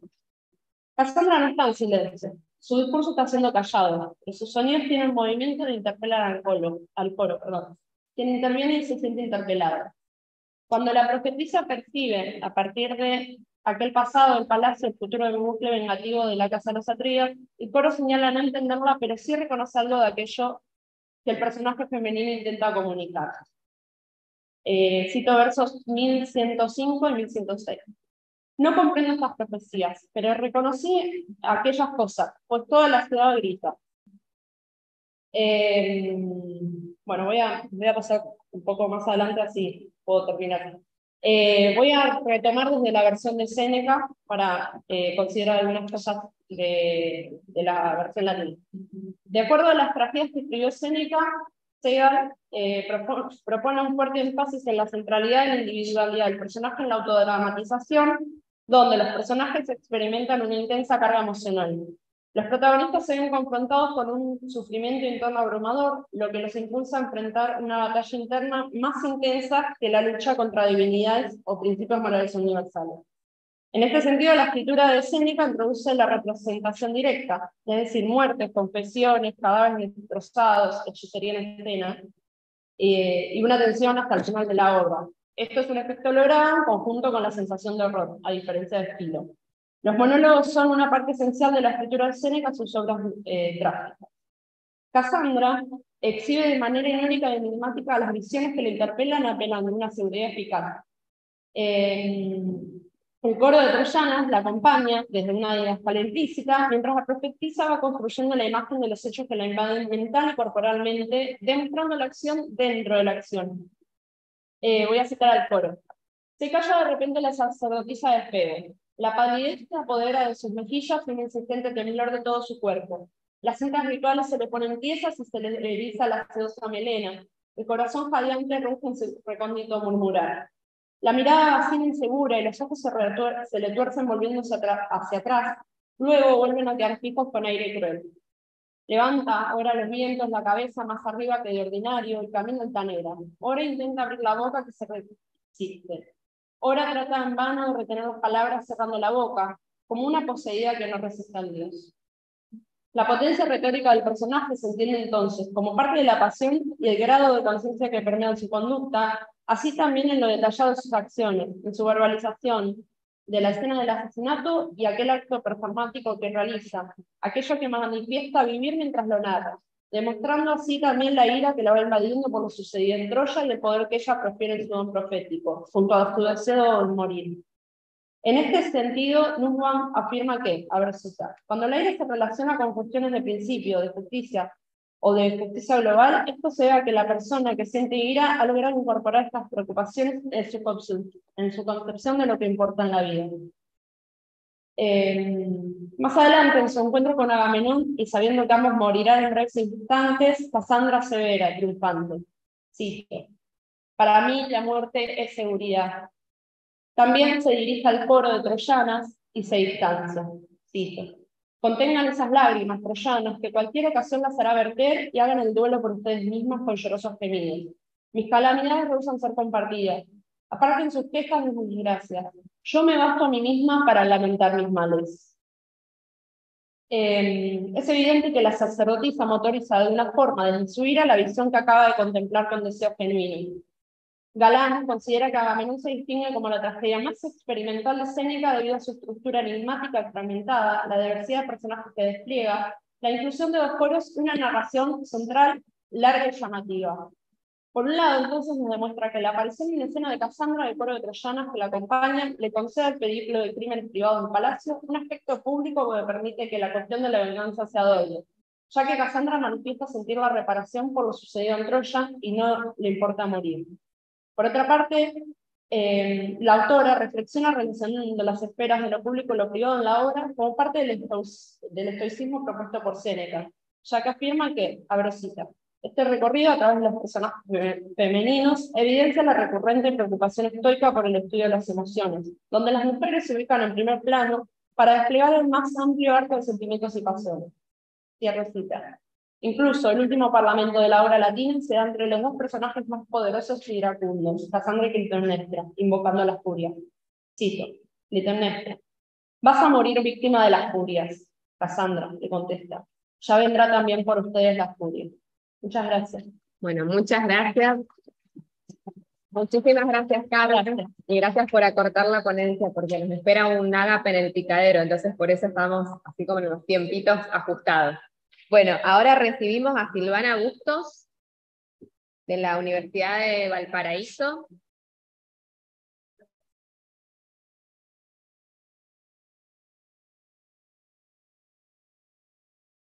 Bienvenida, Silvana. Gracias. Su ponencia es Escena Mapuche, análisis de las prácticas y procesos de creación de la compañía, vos lo dirás, de una compañía teatral de la cual nos va a hablar ahora. Sí. Mari. ¿Cómo están? Ha sido larga la jornada, la verdad, pero vamos que se puede, ya creo que es la última, ¿no? Yo soy la última. Bueno, quisiera compartir, si me acompañas con las imágenes, el viaje que yo he tenido con una compañía mapuche en Chile, en el territorio chileno, al otro lado de la cordillera, y me siento muy feliz de estar acá junto a ustedes presencial, y también acá la profesora Miriam, ¿cierto? Que para mí su trabajo ha sido un referente, y bueno, contarles qué significa Kimun en Mapuzungún. Kimun significa sabiduría, conocimiento. Un conocimiento que se hace en colectivo y de forma oral. Desde la vivencia, desde los afectos, que también caracteriza el teatro desde el grito. Y las que fundaron esta compañía fueron dos hermanas, Evelyn y Paula, que si sigue la foto, las quisiera, diríamos, presentar en foto, porque ellas son las hermanas Lamien, ¿cierto? Que me han abierto los brazos de su compañía, de su casa, de su familia, me han contado sus historias, me han involucrado a la cosmovisión mapuche.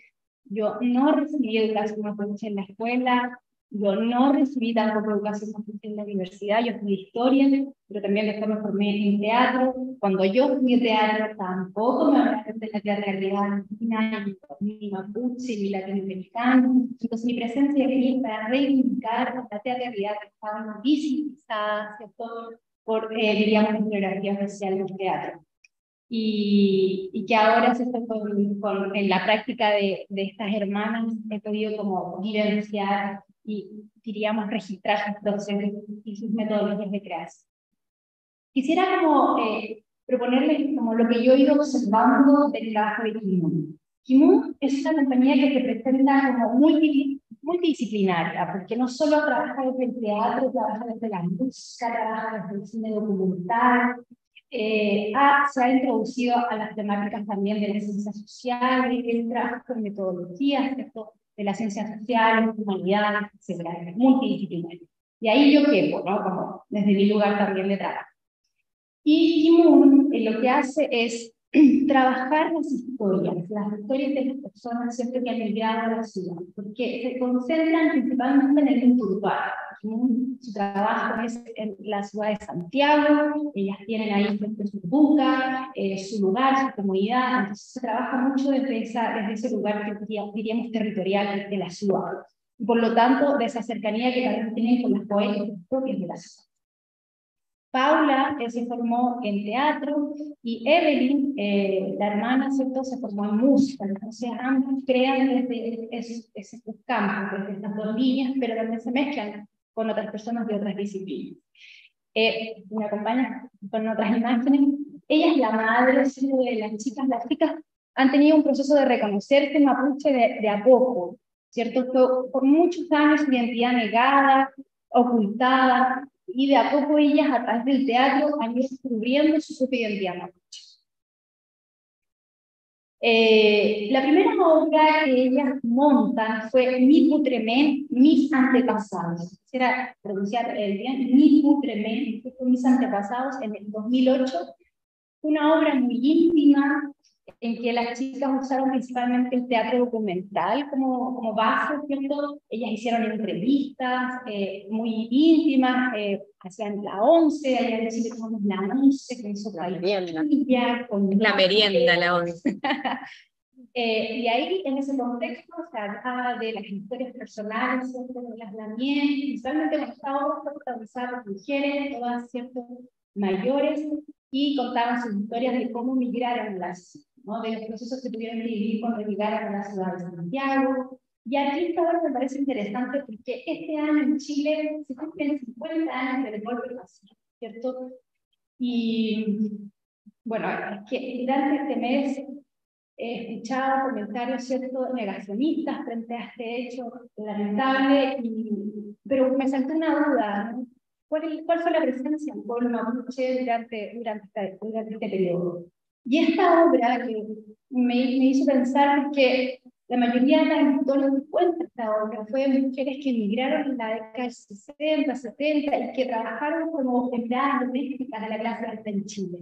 Entonces ellas estaban en la intimidad, ¿cierto?, de diríamos, de muchas familias de la derecha, estaban de la dictadura, estaban ahí la nana, ¿no?, que era de origen mapuche.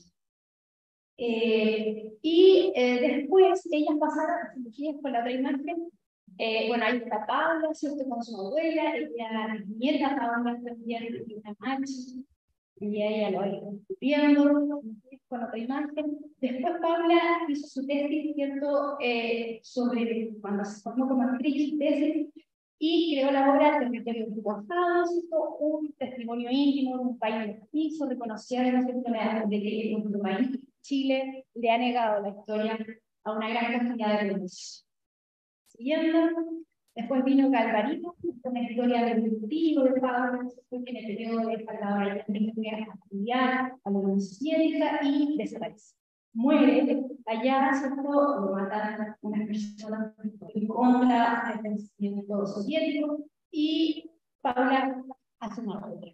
Si se fijan en estas primeras tres obras, Paula se concentra más en la intimidad de su familia, ¿ya? Pero después ella siempre, la compañía siempre que necesita hablar de lo que ocurre en la relación, diríamos, entre el Estado, la nación y el pueblo mapuche. ¿Qué es lo que tiene que decir el teatro en esa relación? Y ahí comienza a entrar a buscar, creo que ella quiere buscar otros testimonios, no solo ya la familia, sino que va al sur, se conversa con la gente, quiere investigar qué es lo que las familias de otros, cómo es la relación, o cómo viven en el territorio ocupado. Y ahí aparecen otras obras, se me con las imágenes, aparece Ñuque, que significa madre, y esta es una obra escrita por Randa Arancibia, es una mirada íntima hacia la resistencia mapuche, en el año 2000, esta fue en el año 2016, y esta, yo creo que la característica de esta obra es que Paula ya no quiso hacer la obra en el teatro. Ella entendía que el teatro era ajeno a su poética, y ella, con fondos del Estado, construyó una ruca. Y esto fue como, imagínate estar caminando por Santiago, por la calle de Santiago, y de repente ver una ruca. Y en la ruca, una obra de teatro. Pero que en realidad era una escena íntima de una familia en que tú eres testigo de cómo tienen que lidiar, ¿cierto?, con la invasión policial en su territorio. Entonces, yo creo que el trabajo de ella nos ha permitido conocer esta realidad, no desde las noticias, desde todo lo más perfecto, porque los mapuches, terroristas, ¿cierto?, sino desde un lugar mucho más cercano que es el teatro. Y bueno, yo cuando fui a ver esa obra me conmoví y dije, este teatro no hace sentido, yo este teatro quiero estudiar, este teatro quiero hacer. Ya el teatro, diríamos, de dramaturgia así europea no me hace sentido, la verdad. No quería el teatro que se estaba haciendo en el territorio. Y viajé, hice un viaje a México, quería conocer de qué hace la Iliana Virey, creo que la conoces, a la Iliana, ¿no? Y estando allá, bueno, lo descubrí más sobre estas poéticas propias de Latinoamérica, Y yo le dije a Paula, yo creo que tú haces desde mirar como desde la historia, haces historia oral de Mapuche. Y ella le dice, pero también, si se puede mucho esperar. Y yo, pero ¿cómo hacemos para introducir la oralidad en las ciencias sociales, para que se potencie la historia oral? Porque lamentablemente en Chile, aquí en Argentina hay muchos estudios sobre historia oral, pero no mucho. Y ahí yo propuse efectivamente hacer un curso de la metodología de creación que tiene Paula, que tiene el pueblo mapuche, con procesos de memoria y de ya, sí, y siguiendo entonces, para terminar de no alargarme más, después ellas llevan esto a la música, crean un concierto, un kibum, canto a la sabiduría, y quisiera seguir avanzando con Trello, esta significa Pedro, cuenta la historia del centro de cómo se filtró policía con carabineros, comunidades mapuche. O sea, mapuche, siendo carabineros, fueron, diríamos, como enseñados en la escuela de carabineros para introducirse a las comunidades. Y quiero terminar con, y bueno, ya Mitad Pichan, que fue una obra que se hizo en México con las desapariciones forzadas, cuando viaja a México y que también hace una alianza con la comunidad maya. Y bueno, viene Elisa Armengol, la presidenta de la primera presidenta de la Convención Constituyente. Yo sé que fracasó este proyecto, pero bueno, lo dejo ahí porque ese hecho que provocó ese momento inspiró la última obra que se llama Ichofin Manguer, que yo ando aquí promocionándola, que es Todas las vidas sin excepción, porque aquí la compañía salta, siento que se expande, se conecta, ya no es solo lo humano, y vuelve a la raíz del pueblo mapuche, que estamos conectados y conectadas con todo lo existente. Nuestra historia no tiene que ser contada solo a través de la visión humana, sino que tiene que permitir que hable el río, que hable la flor, que hable el cielo, que hable la tierra. Y es ahí cuando Kimun empieza a adoptar una metodología de creación que permita efectivamente generar esta contemplación en la naturaleza y desde ahí crear. Entonces, nos vamos a vivir y convivir y estar ahí con todo lo existente, con todo lo presente, y desde ahí crear, porque solo desde ahí podemos hacer desde la cosmovisión mapuche, no solo desde lo humano, sino también escuchar todo lo existente. Y ahí yo creo personalmente, y hablo aquí ya para terminar como persona, siento que he sido educada, humanizada, respetando toda la vida existente a partir del trabajo de Kimun. Siento que de verdad me siento muy feliz, muy contenta, siento que respeto todo lo existente. Y gracias a Kimun y gracias por a la madre del equipo. Muchas gracias. Gracias.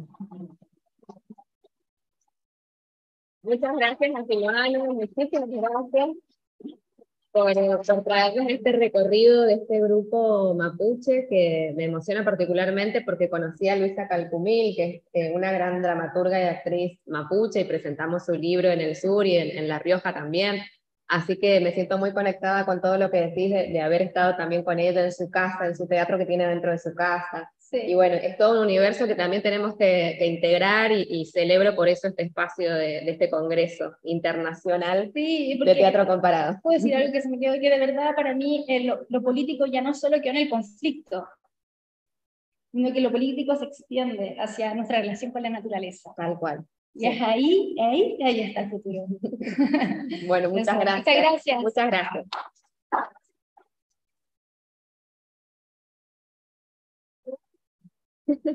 Bueno, y para terminar, y así en una ponencia express, voy a hablar mínimamente de mi ponencia, que se llama Reescrituras. Mi nombre es Gisela Ogascuga, estamos como muy acelerados. Es Gisela Ogascuga, soy de la Universidad Nacional de San Juan, y también participo en diversos proyectos de investigación de la UBA y de CONICET y también de la Universidad Nacional de San Juan. Este en particular pertenece a Filocit, que es de la Universidad de Buenos Aires, y se llama Reescrituras del personaje histórico del film Camila en la escena teatral y performática actual. El objetivo es abordar el personaje femenino y su devenir histórico-ficcional, es decir, la reconstrucción de los imaginarios de la mujer y sus proyecciones en la historia argentina, así como sus representaciones artísticas, a partir de lo cual surgen los siguientes interrogantes. ¿A través de qué esquemas se construye la historia, el personaje, el contexto y la mirada final en la dramaturgia y en la escena de la construcción artística de la figura de Camila?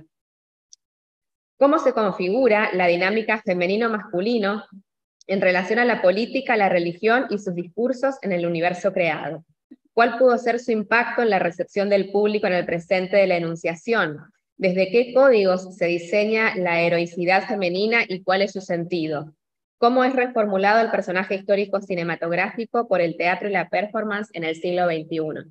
Y a partir de ahí hago otro recorrido histórico que tiene que ver con la productividad de la figura de Camila en el teatro, pero me voy a centrar en un caso particular, ya que estamos en clave tan territorial y federal, de la provincia de San Juan, porque hago también una categorización ligada a la performance, las performances privadas, que están ligadas a lo lúdico y catártico en relación al personaje de Camila, y las performances públicas ligadas a lo artístico y a lo institucional. Entonces, dentro de esta última categoría, voy a hablar de una performance que fue presentada en el año 2016 en el marco de la Cátedra Literatura Argentina 1 de la carrera de Letras de la Universidad Nacional de San Juan, donde se hizo un abordaje especial de la literatura, tomando este personaje histórico-ficcional de Camila en relación a la película, y tomando esta visión que tomamos de Jorge Dubati de la representación de lo viviente en la literatura y demás discursos artísticos, ligado a la cuestión del convivio y del acontecimiento. Entonces, los alumnos trabajaron el texto fílmico Camila, de María Luisa Bember, realizando un proyecto de investigación y creación, cuyo resultado devino en una recepción actualizada y una comunicación performática, interviniendo el espacio público de la facultad. La performance fue titulada Las Camilas de hoy, a partir de una crónica periodística escrita por Sarmiento, en el diario El Mercurio en 1948. Esta performance fue presentada dentro de la facultad, en la sala de audio y video, con el ingreso del público vendado, al modo del teatro ciego, en alusión a la modalidad de vendar los ojos a quien va a ser ejecutado, y como forma previa de tortura, en intertextualidad con la escena final de la película. Y así, estimulando los sentidos auditivos, olfativos del público cuando iba ingresando al espacio. También habían otros perfumes, el aroma de la pólvora, las texturas que nos hacían tocar, el perfume de las cartas entre Ladislao y Camila, etc. Luego de estos estímulos y algunas lecturas, al escuchar, estamos todos con el vendaje, al escuchar los disparos, los performers / alumnos quitan las vendas de cada espectador y quedábamos ante la imagen del fusilamiento de dos mujeres, las Camilas, vendadas y fusiladas, apoyadas sobre una pared. De esta manera se integraba a la expectación visual el acto de fusilamiento, junto a proyecciones audiovisuales de escenas de violencia y represión social sufridas en nuestro país. Velas, cartas y libros censurados formaban parte de la escenografía y la presencia de un personaje vestido de militar de época que podría simbolizar a Rosas. La lectura final de una nómina de mujeres desaparecidas en dictadura y en democracia, junto a la imagen de las Camilas de hoy, muertas, cerraban la performance. Los alumnos decidieron presentar como víctimas de la intolerancia sociopolítica a una pareja de lesbianas por considerar que los temas de género tienen actualmente una mayor tensión social que el tema de la transgresión del celibato. Es un segundo año de la carrera de letras. Estos constituyen solo algunos casos en que observamos cómo esta historia de amor real y trágica, que resultó tan polémica y política en su tiempo, sigue siendo reconfigurada activamente y reformulada por otros discursos artísticos y sociales, como el teatro y la performance en el siglo XXI. Bueno, muchas gracias por su atención. Gracias a este público genial que se ha quedado firme hasta el final. Y ahora vamos a hacer el intercambio, preguntas, lo que queramos comentar. Nos vamos al Teatro El Picadero, que tenemos ahí una un ágape, así que están invitados quienes quieran ir para allá.